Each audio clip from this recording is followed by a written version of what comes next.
Well, hey guys, my name's Kevin. I'm so excited that you're joining us in a group for our series, Margin, making room for what matters most. And I want to tell you, you're going to be in a wonderful opportunity for the next 5 weeks to grow together as we, as a church, come together and think about what does it mean to have margin in our life. I am so excited about this. Now, on Sunday mornings, we're going to be walking through this as well. So this is together, not only our group studies, but also our worship together. And so today, we're going to be asking the question, down week 1 of this is this. Why do I need margin?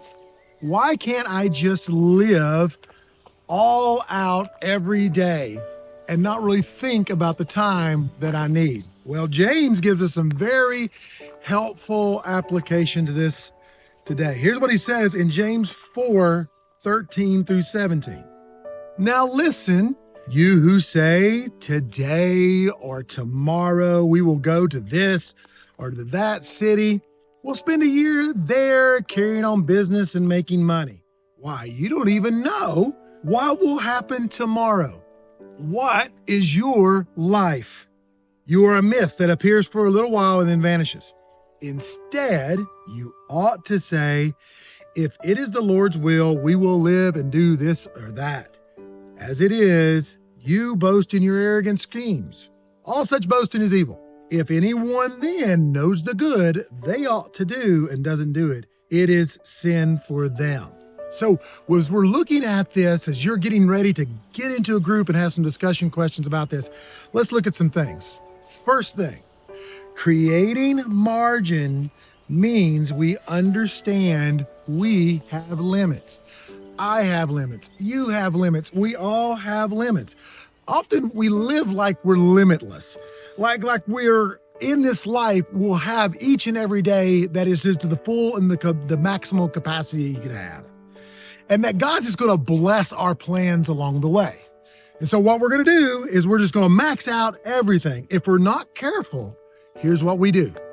We ask God to bless the schedule that we make instead of saying, what is your will for me today? Lord, help me to accomplish this. Our life's a vapor. That's what James says. Here today and gone tomorrow. Here's a question. Do you have margin to seek the Lord the days you've been given? I want you to think about this.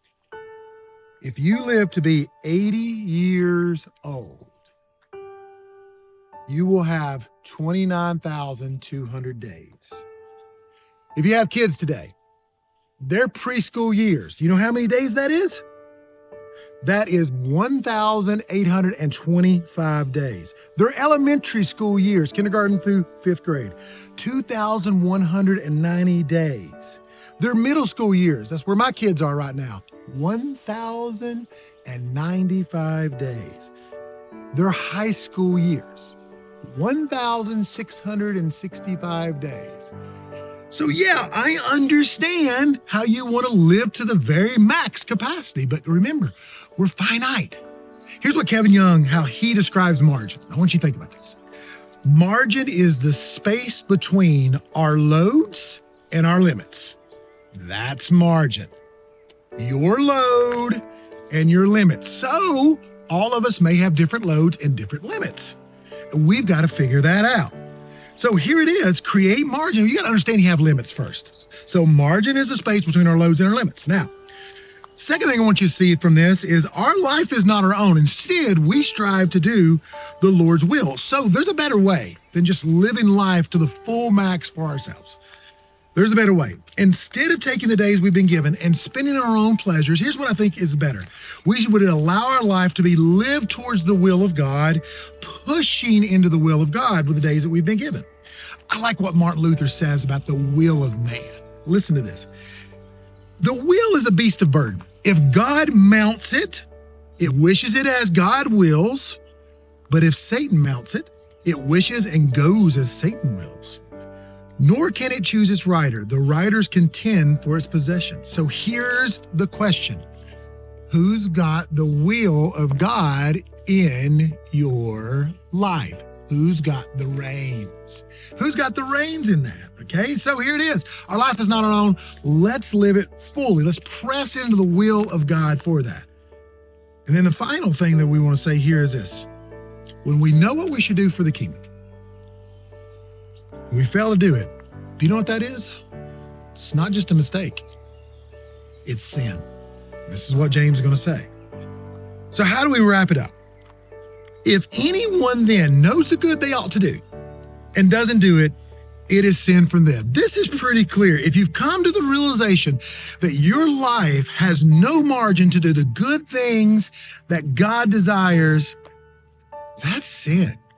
So this is why we're studying this. This is why, as a church, we want to press into the will of God, okay?